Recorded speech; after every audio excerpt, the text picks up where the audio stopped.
Modern Somalian piracy की शुरुआत 1991 के बाद हुई, जब वहाँ की सेंट्रल गवर्नमेंट गिर गई और वहाँ के प्रेसिडेंट सियाद बारे को हटा दिया गया। उसके बाद सोमालिया में बहुत बड़ी सिविल वॉर शुरू हो गई। गवर्नमेंट, कोस्ट गार्ड और नेवी सब खत्म हो चुके थे।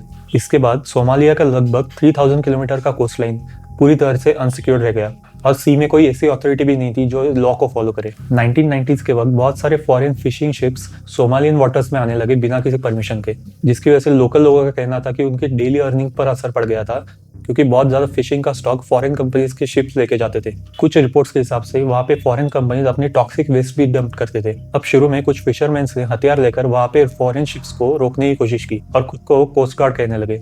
अब उनका कहना यह था कि वो अपने सी वाटर्स और अपने इनकम को बचा रहे थे, लेकिन क्योंकि देश में स्टेबिलिटी कम थी और लैंड पे जॉब्स भी बहुत कम थे, यह एक्टिविटी बदल गई। जो काम पहले लोकल रेजिस्टेंस का था, वो अब धीरे धीरे ऑर्गेनाइज क्राइम बन गया था।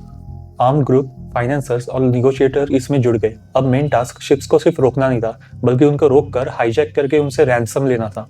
इसी वजह से अब सोमालियन पायरेसी लोकल प्रोटेस्ट से बढ़ के एक इंटरनेशनल मैरीटाइम थ्रेट बन चुका था। अब सोमालिया की जो सी वाटर बॉर्डर है, वो पायरेसी के लिए मेन सेंटर इसलिए बन गई क्योंकि वहाँ की जियोग्राफी और वीक गवर्नमेंट दोनों का कॉम्बिनेशन था। सोमालिया गल्फ ऑफ एडन के बहुत ही पास है। ये बहुत ही इंपॉर्टेंट सी रूट है क्योंकि इंडियन ओशन को रेड सी से जोड़ते हुए स्विस कैनल का कनेक्शन देती है और स्विस कैनल आगे यूरोप तक का कनेक्शन देता है। इस रूट से हर साल हजारों कार्गो शिप्स, ऑयल टैंकर्स और कंटेनर शिप्स जाते हैं। इन शिप्स में फ्यूल, खाना, इलेक्ट्रॉनिक्स और डेली यूजेस का सामान होता है। इतना हेवी ट्रैफिक होने की वजह से ये पायरेट्स के लिए एक इजी टारगेट बनते हैं। जब ये शिप्स नैरो रूट से या फिर बिजी एरिया से जाती है, तब उनको स्पीड कम करनी पड़ती है। अब इन स्लो मूविंग शिप्स पे छोटी और स्पीड बोट से अटैक करना पायरेट्स के लिए बहुत ही ईजी बन जाता है। दूसरी तरफ सोमालिया में कई सालों से पॉलिटिकल इंस्टेबिलिटी है। वहाँ पे कोई भी एक स्ट्रॉन्ग नेवी या फिर कोस्ट गार्ड नहीं है जो स्ट्रॉन्ग पेट्रोलिंग कर सके सी में, जिसकी वजह से पायरेट्स इजीली शोर्स से ऑपरेट कर पाते हैं। High ship traffic, fix trade, Somalian piracy कोई रैंडम अटैक नहीं है, बल्कि एक प्रॉपर प्लानिंग और पैसे कमाने का सिस्टम है। पायरेट ग्रुप्स पहले busy shipping routes, Gulf of Aden और इंडियन ओशन में धीरे धीरे चलने वाले कार्गो शिप्स को टारगेट करते थे। ये लोग छोटी फास्ट बोट्स, जिसे वो स्किप कहते हैं, उसे यूज करते थे। इन स्किप्स को जनरली एक कैप्चर्ड बड़े शिप से लॉन्च किया जाता था, जिसे वो मदरशिप कहते थे। अब मदरशिप का फायदा ये था कि वो पायरेट्स ज्यादा दूर तक समुद्र में जा सकते थे, फ्यूल और राशन कैरी करते हुए अपना एरिया भी बढ़ाते थे। अब ये सब के बाद जब टारगेट फाइनलाइज होता था, तब आर्म पायरेट्स उस शिप के पास जाके हवा में फायरिंग करते थे और फिर लैडर या फिर रोप से उस शिप पे चढ़ जाते थे। जैसे ही शिप कंट्रोल में आती है, ये सोमालियन पायरेट्स उस शिप को कोस्ट के पास लेके जाते हैं और वहां पे एंकर कर देते हैं। अब उस शिप के क्रू मेंबर्स को जिंदा रखा जाता था, जिसके बदले में उन्हें रैंसम मिलता है। अब प्रॉपर प्लानिंग के हिसाब से ये शिपिंग कंपनी से या फिर इंश्योरेंस कंपनी से निगोशिएट करते थे और अपनी पैसे की डिमांड रखते थे। अब ये निगोशिएशन काफी हफ्तों या फिर महीनों तक चलता था और रैंसम अमाउंट मिलियंस तक जाती थी। जो भी अमाउंट मिलती वो इन्वेस्टर्स, ग्रुप लीडर्स, गनमैन या फिर लोकल हेल्पर्स के बीच बांटी जाती थी। इसी तरह सोमालियन पायरेसी एक ऑर्गेनाइज्ड बिजनेस की तरह काम करता है, जिसमें प्लानिंग, टीम वर्क और प्रॉफिट शेयर होता है। सोमालियन पायरेसी अपने हाईएस्ट पीक पे 2010 और 2011 में पहुंच गई थी। इस टाइम पे ये दुनिया की सबसे सीरियस मैरीटाइम सिक्योरिटी प्रॉब्लम बन चुकी थी। गल्फ ऑफ एडन और इंडियन ओशन में हंड्रेड्स ऑफ अटैक्स और हाईजैकिंग के अटेम्प्ट्स होते थे। अब ये पायरेट्स सिर्फ सोमालियन कोस्ट लाइन तक नहीं रुके, बल्कि उन्होंने कैप्चर्ड की हुई शिप्स को मदरशिप बना के अपने दूर तक एरियाज बढ़ा चुके थे, जिसकी वजह से वो इंडिया के पास के सी रूट्स और ईस्ट अफ्रीका के सी रूट्स को भी टारगेट करने लगे, जिस वजह से उस टाइम पे वो कई सारे शिप्स एक साथ हाईजैक कर पा रहे थे और अलग अलग देशों के क्रू मेंबर्स को हॉस्टेज बनाकर उनसे रैंसम मांगा जा रहा था।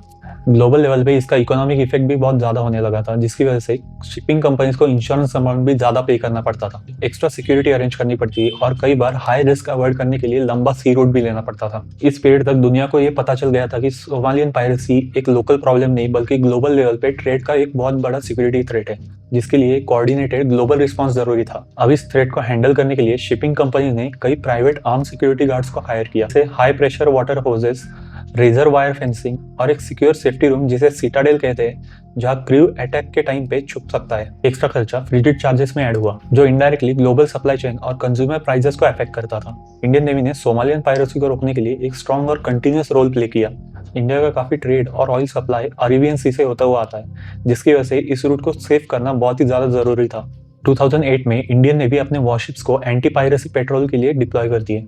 अब इनका काम ये था कि मर्चेंट शिप्स को एस्कॉर्ट करना, डिस्ट्रेस कॉल को जवाब देना और पायरेट्स को अटैक करने से पहले ही डिटर करना। Indian navy radar system, maritime petrol और नेवी हेलीकॉप्टर्स का इस्तेमाल करती ताकि सस्पिशियस शिप्स को जल्दी आइडेंटिफाई किया जाए।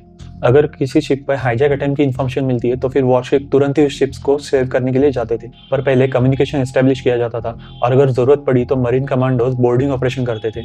रिसेंट ईयर्स में इंडियन नेवी ने कई फिशिंग वेसल्स और कई कमर्शियल वेसल्स को रेस्क्यू किया है। अब ये ऑपरेशन काफी केयरफुली प्लान किया जाता था क्योंकि हॉस्टेजेस की सेफ्टी बहुत ही इंपॉर्टेंट होती थी। इंडियन नेवी सिर्फ इंडियन शिप्स को ही नहीं बल्कि फॉरेन शिप्स को भी प्रोटेक्ट करते थे। इसी तरह इंडिया एक इंडियन ओशन में एक मैरीटाइम सिक्योरिटी के तौर पे आगे आया, जिसकी स्ट्रॉन्ग प्रेजेंस की वजह से सोमालियन पायरेट्स दूर से ही पीछे हट जाते थे। एक बहुत ही इंपॉर्टेंट एंटी पायरेसी ऑपरेशन में इंडिया का INS कोलकाता ने MV रूएन नाम के एक बल्क कैरियर को इंटरसेप्ट किया था। इस शिप को सोमालियन पायरेट्स ने कुछ महीनों से हाईजैक कर रखा। अब रिपोर्ट्स के हिसाब से पायरेट्स इस शिप को मदर शिप की तरह यूज करते थे, मतलब इस शिप के थ्रू वो अरेबियन सी में और भी शिप्स पर अटैक करने की प्लानिंग करते थे। इंटेलिजेंस इनपुट और सर्वेलेंस ट्रैकिंग के बेस पे इंडियन नेवी ने इस शिप को ट्रैक किया और इंश्योर किया कि ये बिजी शिपिंग रूट्स के आसपास ना आ सके। अब ये सिचुएशन काफी सीरियस थी क्योंकि इस पे आर्म्ड पायरेट्स और लोकल क्रू मेंबर्स भी थे जिनको सेफली रेस्क्यू करना बहुत ही जरूरी था। अब काफी टाइम तक स्टैंड ऑफ चलता है। नेवी ने कम्युनिकेशन एस्टेब्लिश किया और प्रेशर बिल्ड किया, जिसके बाद मरीन कमांडोज को ऑनबोर्ड किया जाता है और आखिर में पायरेट्स ने भी और ज्यादा वायलेंस ना करते हुए सरेंडर कर दिया। अब नेवी शिप को सिक्योर करती है और वहां के क्रू को सेफली अपने अंडर लेके पायरेट्स को अपने कस्टडी में ले ली थी।